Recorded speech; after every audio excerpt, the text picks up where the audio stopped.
कहना ये है इस बारे में कि बाबा साहब स्वयं कहते थे कि मुझे अगर जानना है तो मुझे किताबों में देखो, मूर्तियों में देखो।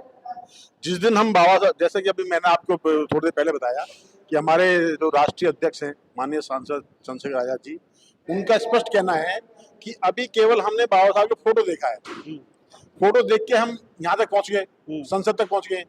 लेकिन जब हम आगे आगे बाबा साहब के द्वारा दिए हुए उनके लेखनी को पढ़ेंगे तो निश्चित हम एक ऐसी व्यवस्था डेवलप करेंगे कि वो स्वयं शर्मिंदा होकर हमारे पास आएंगे। सर ये आप लोग से मुकाबला किससे है यहाँ दिल्ली में और पूरे देश में? देखिए, इस देश में केवल दो ही व्यवस्था रही है जो हमेशा आमने सामने रही है, एक ब्राह्मणवाद, एक अम्बेडकरवाद।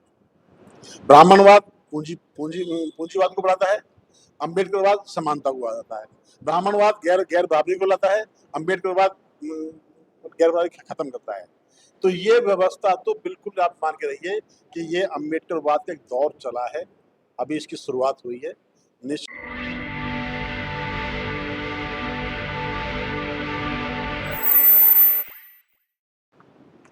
सर जी, आप पहले बहुजन समाज पार्टी में भी देखता था, खाद पानी दे रहे थे, क्या वहां से मोह भंग हो गया? क्या बात है कि आप वहां नहीं दिख रहे, आज आजाद समाज पार्टी में दिख रहे हैं? देखिए, ये एक ही वृक्ष की शाखा है, एक ही परिवार के लोग हैं, ठीक है जी। हम कोशिश है कि हम परिवार एक ही रहे, बहुजन का मतलब बहुजन ही रहे, ठीक है। जो आज थोड़ा सा कुछ निजी स्वार्थ की वजह से थोड़ा इधर उधर भटक रहे हैं, आज नहीं तो कल वो बहुजन में आएंगे। सर, जिस तरह से आज बाबा साहब को अपमानित किया जा रहा है, कह रहे हैं कि बाबा साहब ने संविधान नहीं लिखा, बीएन राव ने संविधान लिखा है। आप क्या वो अनपढ़ लोग हैं जो ऐसा बात कर रहे हैं कि संविधान बीएन राव ने बनाया है? देखिए साथी, मेरा इसमें कहना यह है कि वो अनपढ़ नहीं है, वो चालाक लोग हैं।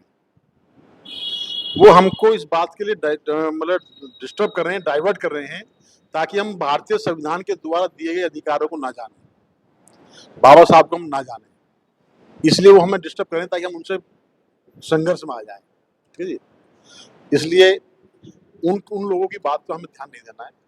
कहने का माने आपके सामने बाबा साहब अपमान करे जाए, आप चुप मार के बैठे रहेंगे कान में तेल डाल के? देखिए, आप अगर कहते हैं कि भाई, अगर देखिए कोई अगर ये कहे कि भाई बाबा साहब ने संविधान नहीं बनाया, इसमें कोई बाबा साहब का अपमान नहीं है।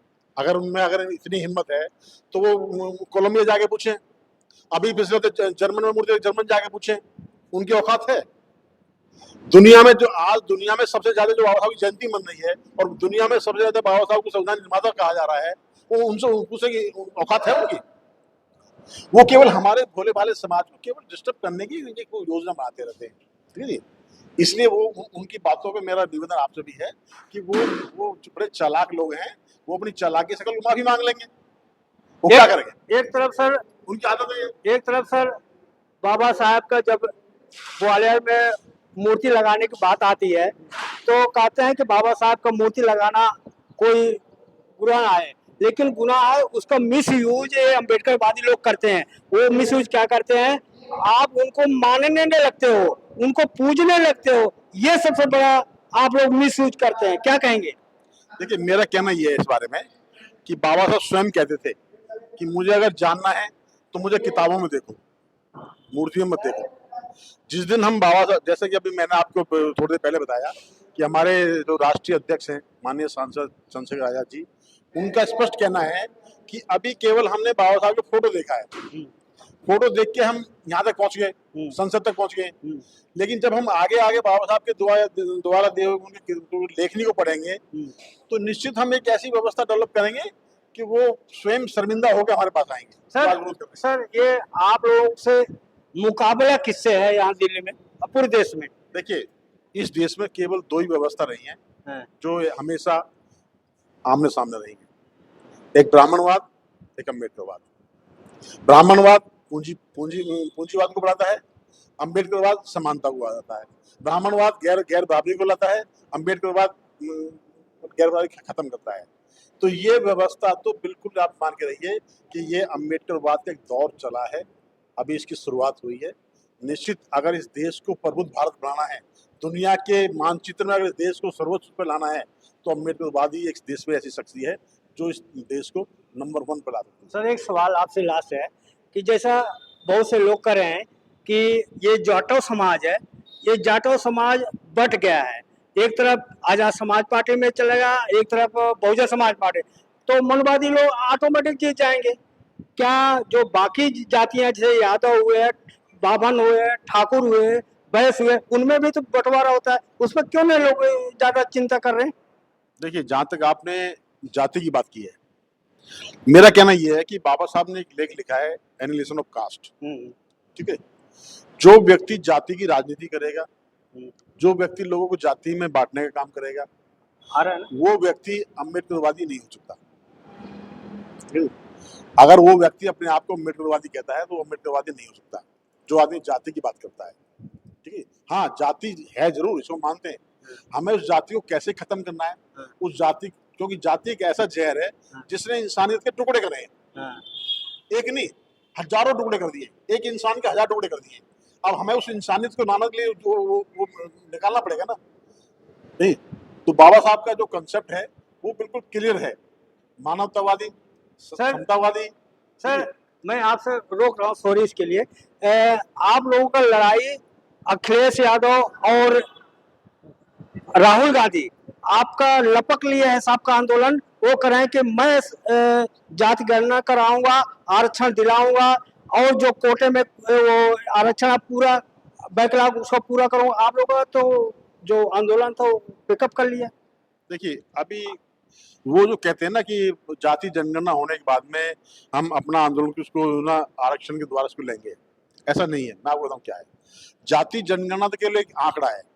ठीक है, 1931 के बाद में पहली बार एक जातीय आंकड़ा हो रहा है। मैं आपके चैनल के माध्यम से सरकार के पास ये कहना चाहूंगा कि जाति के साथ साथ इकोनॉमिकली उनकी आर्थिक स्थिति कैसी है ये भी इसमें जोड़ा जाए। ठीक है, सेकेंडली इसके बाद सेकेंडली क्या आता है, जातीय आंकड़े से आने के बाद में जिन लोगों ने इस देश की सर जाति, चलो सॉरी इसके लिए, जाति गणना से SC ST का क्या फायदा? ऑलरेडी जाति गणना SC ST को हो रहा था, तो आप लोगों को क्या फायदा हो इससे? नहीं, देखिए, जाति जनगणना से आप फायदे की बात मत करिए। हम जाति जनगणना से हम ये सिद्ध करेंगे कि इस देश की संसाधन, इस देश की संपत्ति पे कौन लोग बैठा हुआ है। ठीक है, वो लोग कह रहे हैं कि हम जाति जनगणना कर रहे हैं, जाति जनगणना से आने के बाद में हम इसमें ये भी कहना चाहते हैं कि इस देश के संसाधनों पे, इस देश की संपत्ति पे किसका कब्जा ज्यादा है। ठीक है, क्योंकि बाबा साहब तो चाहते थे राष्ट्रीय की बात करें कि सर किसका नुकसान होगा इसमें? नुकसान की क्या बात है इसमें? इसमें बात नुकसान की नहीं है। हमारे हक को अगर कोई खाएगा तो हम चुप बैठेंगे, हम अपना हक उनसे छीन के लेंगे। जाति जनगणना आने से हमें पता लगेगा ना। नहीं, मैं ये कह रहा हूँ कि आपके नेता चंद्रशेखर जी संविधान लेके चल रहे थे पूरे देश में पहली बार, लेकिन अब तो अखिलेश यादव और राहुल गांधी भी जगह जगह संविधान लेके चल रहे हैं। अब तो जनता उन पर भरोसा कर रही है ना कि देखिए भाई साहब, क्या है कि जो अखिलेश यादव, राहुल गांधी या मोदी, वो केवल संविधान को दिखावा करते हैं। हमारे नेता संविधान का पालन करते हैं, और हमारे नेता भारतीय संविधान को एक प्राण बनाएंगे, भारतीय संविधान के अनुरूप भारत का निर्माण करेंगे। जी, जहाँ सबको शिक्षा मिले, सबको स्वास्थ्य मिले, सबको रोजगार मिले, सबको पर्यावरण मिले। जी सर, लास्ट में आज जो यहाँ पर लोगों ने के समझाया, मीटिंग किया, क्या उनको संदेश दिया आप? देखिए, आज हमारा जो एक कौंडली विधानसभा में जो हमारी एक बैठक हुई है, ठीक है, जिस बीच में हमारे मतलब महेश जी रहे हैं, नहीं हमारे विकी पात्रा जी रहे हैं, तो हमारा आने का पर्पज ये था कि हमने सबसे पहले हमारे संगठन का जो एक जो संगठन की जो हमारी विचारधारा है, हमारा संगठन, हम कहते हैं, हम हमारा पहला कदम हमारा ये है कि हमारी पार्टी नहीं है, हमारा एक मूवमेंट है, महापुरुषों की विचारधारा है, फूले की विचारधारा है, ठीक है, बाबा साहब की विचारधारा है, माननीय काशीराम साहब की विचारधारा है।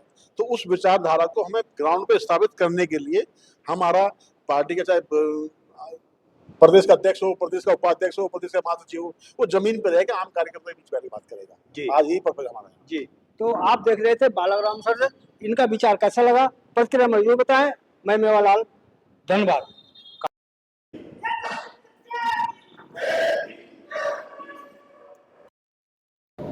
हो लगाओ।